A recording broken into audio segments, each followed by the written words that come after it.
Hintay! Bago mo isara ang video na ito, kung ikaw ay SSS o GSIS pensioner, may 6,500 pesos na naghihintay sa iyo ngayon. Hindi ito joke, hindi ito rumor. Ito ay opisyal na kumpirmadong benepisyo na sinimulan ng ipamahagi ngayong Mayo 2026. Pero narito ang catch, hindi lahat ay makakatanggap agad. Mayroong mga partikular na kondisyon, mayroong mga tamang hakbang, at mayroon ding mga deadline na kailangan mong malaman. Kung hindi mo mapanood ang video na ito hanggang katapusan, maaari kang maiwanan ng libreng pera na sayo naman talaga. Kaya manatili kang nanonood. Sa susunod na ilang minuto, ibibigay namin sa iyo ang lahat. Sino ang may karapatang tumanggap, kailan eksaktong darating ang pera, at paano mo ito makukuha ng walang abala at walang bayad. Ito ang pinaka-importanteng video para sa mga pensioners na yung buwan ng Mayo 2026. Mga kababayan, mga kapwa pensioners, kung ikaw ay kasalukuyang nagre-retiro at tumatanggap ng iyong buwanang pensyon mula sa SSS o GSIS, ang video na ito ay para sa iyo at sa iyong pamilya. Huwag kang mag-scroll, huwag kang lumayo. Huwag mong iskip ang kahit isang segundo ng video na ito dahil ang bawat salitang aming sasabihin ngayon ay may direktang kaugnayan sa iyong bulsa, sa iyong kalusugan, at sa iyong kinabukasan bilang isang pensioner ng bansang Pilipinas. Nagsimula na ang pagpapalabas ng opisyal na 6,500 na espesyal na benepisyo para sa lahat ng karapat-dapat na miyembro ng Social Security System at Government Service Insurance System. Ito ay isang kumpirmadong cash grant na sinimulan ng ipapadala simula Mayo 16, 2026 at patuloy na ipinamamahagi hanggang Mayo 17, 2026 at higit pa para sa mga pensioners na may iba't ibang paraan ng pagbabayad. Ang deadline ng panghuling pamamahagi para sa lahat ng eligible na pensioners ay inaasahang magtatapos bago dumating ang Mayo 19, 2026. Kaya mahalaga na alamin mo ngayon din kung papasok ka sa listahan at kung ano ang gagawin mo kung hindi ka pa nakakatanggap. Alam nating lahat na ang buhay ng isang pensioner sa Pilipinas ngayon ay hindi madali. Ang presyo ng bigas ay hindi bumababa. Ang kuryente ay nagmamahal ng nagmamahal. Ang gamot na kailangan ng mga may sakit at matatanda ay hindi kayang bayaran ng simpleng buwanang pensyon na tinatanggap ng karamihan sa ating mga kababayan. Kaya naman, ang 6,500 na ito ay hindi isang regalo lamang. Ito ay isang pagkilala ng gobyerno sa inyong sakripisyo, sa inyong mga taon ng trabaho, at sa inyong patuloy na pangangailangan bilang mga retiradong Pilipino. Ngayon, simulan nating talakayin ng buo at detalyado ang lahat ng kailangan mong malaman tungkol sa benepisyong ito. Una sa lahat, pag-usapan natin kung sino ang mga karapat-dapat na makatanggap ng 6,500 na ito. Sa ilalim ng Social Security System, tatlong pangunahing grupo ang kasama sa listahan ng mga tatanggap. Ang unang grupo ay ang mga retirement pensioners ng SSS. Kung ikaw ay nagre-retiro na at regular kang tumatanggap ng iyong buwanang retirement pension mula sa SSS, ikaw ay automatikong kasama sa programang ito. Walang kailangan pang gawin. Walang form na kailangan pang sagutan. Walang opisina na kailangan pang puntahan. Ang sistema ng SSS ay automatikong magpopreno ng iyong karagdagang 6,500 at ipapadala ito sa iyong account o sa iyong designated na paraan ng pagbabayad. Ang ikalawang grupo ay ang mga disability pensioners ng SSS. Ang mga miyembro na naapektuhan ng kapansanan dulot ng trabaho, aksidente, o iba pang kadahilanan at kasalukuyang tumatanggap ng disability pension mula sa SSS ay kasama rin sa 6,500 na benepisyo. Ang gobyerno ay kinikilala na ang mga disabled na pensioners ay nangangailangan ng mas maraming suporta at kaya sila ay hindi pinahintulutang mapag-iwanan sa programang ito. Ang ikatlong grupo sa ilalim ng SSS ay ang mga survivors pensioners. Ito ay ang mga asawa, anak o mga dependent na naiwan pagkatapos pumanaw ng miyembro ng SSS. Ang mga taong ito ay naghihirap din at nangangailangan ng tulong at ang 6,500 na benepisyo ay ipinapalawak rin para sa kanila.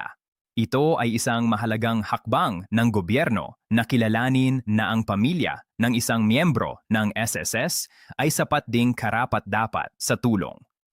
Para naman sa Government Service Insurance System o GSIS, ang listahan ng mga tatanggap ay katulad din ng sa SSS.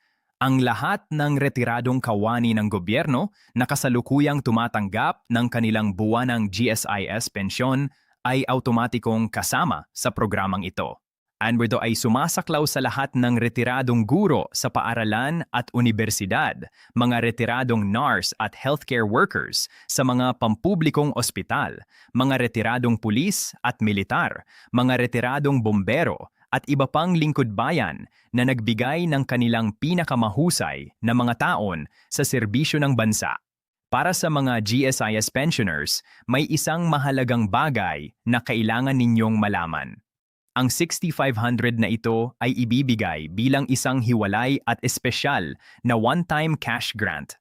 Ito ay hindi bababawasin ng inyong mga umiiral na loan sa GSIS o ng inyong mga obligasyon maliban sa mga espesyal na kaso na may kaukulang opisyal na patakaran. Ibig sabihin, kahit may utang ka sa GSIS, ang 6,500 na ito ay isang hiwalay na benepisyo at hindi otomatikong mababawasan ng iyong loans. Ito ay isang napakahalagang punto na dapat malaman ng lahat ng GSIS pensioners. Ngayon, mayroon pa tayong isang espesyal na grupo na kailangan nating pag-usapan, ang mga pensioners na miyembro ng parehong SSS at GSIS. Oo, may mga Pilipino na nagtatrabaho sa private sector at pagkatapos ay lumipat sa gobyerno o kaya naman ay nag-avail ng parehong sistema sa iba't ibang yugto ng kanilang buhay. Para sa mga pensioners na nasa ganitong sitwasyon, ang magandang balita ay maaari silang makatanggap ng benepisyo mula sa parehong sistema. Ibig sabihin, hanggang 13,000 ang maaaring matanggap ng isang pensioner na eligible sa parehong SSS at GSIS, 6,500 mula sa SSS at 6,500 mula sa GSIS. Ito ay depende sa kanilang katayuan at eligibility sa bawat sistema. Ngayon naman, pag-usapan natin ang pinakainaabangan na bahagi ng video na ito. Kailan at paano mo matatanggap ang iyong 6,500? Ayon sa pinakabagong opisyal na impormasyon, ang pamamahagi ng 6,500 ay nagsimula na noong Mayo 16, 2026 at patuloy na nagaganap hanggang ngayon. Ang proseso ng pagpapadala ay isinasagawa araw-araw at ang layunin ng parehong SSS at GSIS ay masigurong lahat ng eligible na pensioners ay makatanggap ng kanilang benepisyo bago mag-Mayo 19, 2026. Kaya naman kung hindi ka pa nakakatanggap ngayon, huwag magpanik. Ang proseso ay patuloy na nangyayari at malalaman mo ang lahat sa video na ito. Para sa mga pensioners na ang pensyon ay direktang napadala sa kanilang bank account, maging ito ay sa BDO, BPI, Metrobank, Union Bank, Land Bank, DBP o iba pang accredited na bangko, ang 6,500 ay automatikong ita-transfer sa parehong account. Wala kang kailangang gawin kundi i-monitor ang iyong bank account sa pamamagitan ng iyong banking app o sa pinakamalapit na ATM. Maraming pensioners na ang naguulat na nakita na nila ang karagdagang 6,500 sa kanilang account simula Mayo 16 hanggang Mayo 17, 2026. Para naman sa mga pensioners na gumagamit ng UMID card o SSS card para matanggap ang kanilang pensyon, ang 6,500 ay maglo-load din sa parehong card. Ang proseso ay automatiko rin at hindi na kailangan pang pumunta sa opisina o mag-apply para dito. Ang iyong UMID card o SSS card ay gagamitin mo sa pinakamalapit na BancNet-affiliated ATM at makikita mo na ang dagdag na halaga sa iyong balance. Mabilis at madali ang prosesong ito para sa mga gumagamit ng card-based payment system. Para sa mga pensioners na nakatakda ang kanilang payment sa pamamagitan ng Bayad Center, remittance centers o mga authorized payment partners ng SSS at GSIS, ang pagpapalabas ng 6,500 ay maaaring magtagal ng kaunti pa, mula 1 hanggang 3 araw na negosyo mula sa simula ng pamamahagi. Huwag magpanik kung hindi mo pa natatanggap ngayon mismo.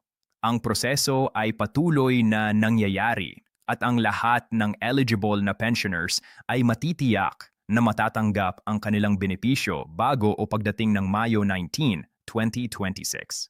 Mayroon din tayong napakahalagang babala na kailangan ninyong marinig ngayon. Sa tuwing may bagong benepisyo o ayuda na inilalabas ang gobyerno, laging may mga scammer at manloloko na sinasamantala ang sitwasyon. Maaring tatawagan kayo ng isang taong nagpapanggap na ahente ng SSS o GSIS. Maaring magpadala ng mensahe sa inyong telepono o sa inyong social media. Maaring lumapit sa inyo ng personal at hihilingin ang inyong UMID number, inyong PIN, ang inyong account number o hihilingin kayo na magbayad ng processing fee bago maiproseso ang inyong 6,500. Ito ay lahat ng senyas ng isang scam. Ang SSS at GSIS ay hindi kailanman tatawag sa inyo para humingi ng bayad o personal na impormasyon para mapalabas ang inyong benepisyo. Ang lahat ng proseso ay automatiko at libre. Kung may taong lalapit sa inyo at sasabihing kailangan mong magbayad ng isang halaga para maproseso ang iyong 6,500, tumakas agad at iulat sa pinakamalapit na opisina ng SSS, GSIS o sa mga awtoridad. Ang inyong kaligtasan at ang inyong pera ay higit na mahalaga kaysa sa kahit anong alok na tila mukhang legit ngunit sa katotohanan ay isang pandaraya. Gusto ko ring talakayin ang mga karaniwang problema na nararanasan ng mga pensioners at ang mga tamang solusyon para sa mga ito. Ang unang karaniwang sitwasyon ay ang hindi pagtanggap ng 6,500 kahit lumipas na ang ilang araw. Una, huwag mag-agahan. Bigyan ng 3 hanggang 5 araw na negosyo bago kumilos. Ngunit kung lumipas na ang 1 linggo mula Mayo 16 at wala pa rin, ang tamang hakbang ay ang pakikipag-ugnayan sa SSS o GSIS. Para sa SSS, maaari kang tumawag sa kanilang 24/7 hotline o pumunta sa pinakamalapit na SSS branch na may dalang valid ID at iyong SSS number. Para sa GSIS, katulad din ang proseso. May dedicated hotline sila at may mga branch sa buong bansa na handang tumulong sa inyo. Ang ikalawang karaniwang sitwasyon, iyang mga pensioners na nawalan o napalitan ng bank account nang hindi nila na-update ang kanilang impormasyon sa SSS or GSIS. Kung ikaw ay isa sa mga ito, huwag mag-alala. Pumunta sa pinakamalapit na SSS or GSIS branch na may dalang mga sumusunod na dokumento, isang valid government-issued ID, ang iyong SSS o GSIS number, at ang iyong bagong bank account details. Pagkatapos ma-update ng iyong account information, ang iyong 6,500 ay ipadadala sa iyong bagong account sa lalong madaling panahon. Ang ikatlong karaniwang sitwasyon ay ang mga pensioners na nakatira sa malalayong lugar at mahirap puntahan ang mga opisina ng SSS o GSIS. May mabuting balita para sa inyo. Parehong SSS at GSIS ay naglunsad ng mas maraming authorized payment centers at bayad centers sa iba't ibang panig ng bansa, lalo na sa mga probinsya. Bukod dito, ang GCash at Maya ay maaari na ring gamitin ng mga pensioners para sa mas maginhawang paraan ng pagtanggap ng pensyon at benepisyo. Kung hindi mo pa nakasetup ang iyong GCash o Maya para sa iyong pensyon, ngayon ang tamang oras para alamin kung paano ito gagawin sa tulong ng iyong lokal na SSS o GSIS branch. Ngayon naman, gusto kong pag-usapan natin ng mas malalim ang kahulugan ng 6,500 na ito sa mas malawak na konteksto ng ating lipunan.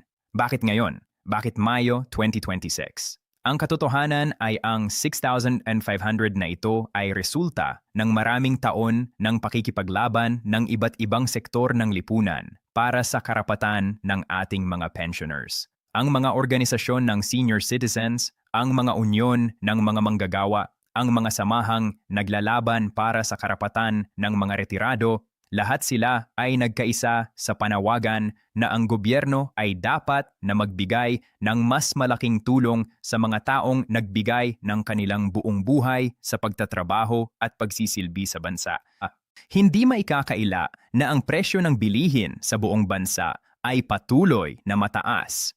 Ang mga gastos sa kalusugan, gamot, regular na check-up, mga bayarin sa ospital, ay nagpapabigat ng husto sa araw-araw na buhay ng mga pensioners.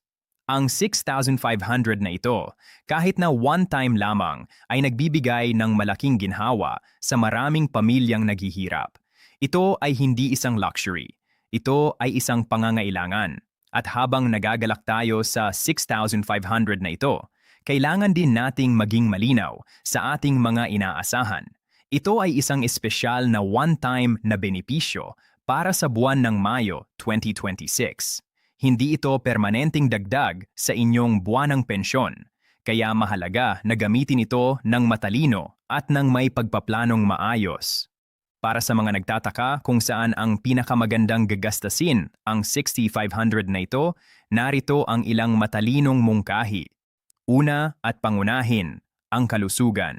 Kung may mga gamot kang kailangan bilhin, kung may check-up ka na matagal nang napapabayaan, kung may reseta kang hindi pa nababayaran, gamitin ang bahagi ng 6,500 para sa iyong kalusugan. Walang kayamanan ang mas mahalaga kaysa sa isang malusog at maayos na katawan. Ang pag-aayos ng iyong pisikal na kondisyon ay isang investment sa iyong sarili at sa iyong pamilya. Pangalawa, ang mga hindi pa nababayarang bills at obligasyon, ang kuryente, tubig at iba pang pangunahing gastos na nagdudulot ng stress.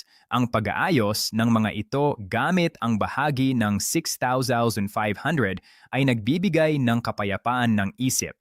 Ang stress na dulot ng mga utang at overdue na bills ay nakakaapekto sa inyong kalusugan, kaya ang pag-aayos ng mga ito ay isang makatwirang hakbang. Pangatlo, ang pamilya. Kung mayroon kang mga anak, mga apo, o mga dependents na kasama mo sa bahay, ang ilang bahagi ng 6,500 ay maaaring gamitin para sa kanilang pangangailangan din. Pagkain, gasto sa paaralan, o simpleng magkasamang hapunan ng buong pamilya. Ang mga ganitong sandali ay hindi kailangang mahal para maging mahalaga. At para sa mga pensioners na medyo stable ang kanilang pang-araw-araw na pamumuhay, ang pag-iimpok ng kahit na bahagi ng 6,500 ay isang napakamatalinong desisyon.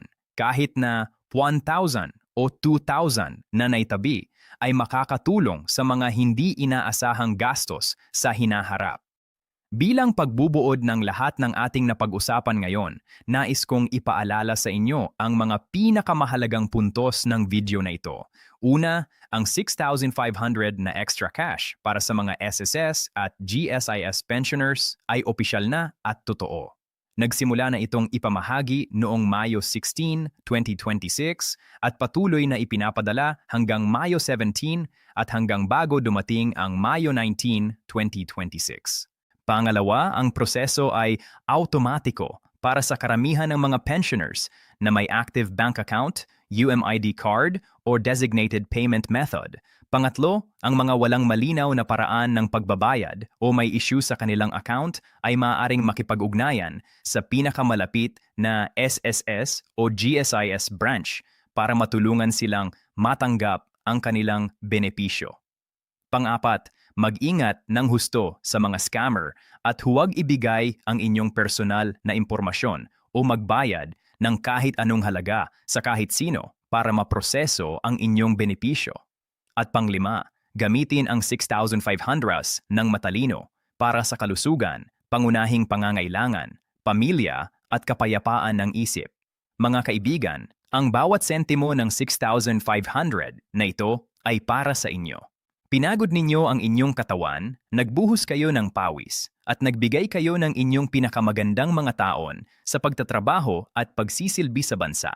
Karapat-dapat kayo sa bawat piso ng benepisyong ito at ang gobyerno sa pamamagitan ng SSS at GSIS ay kinikilala ang inyong sakripisyo sa pamamagitan ng tulong na ito.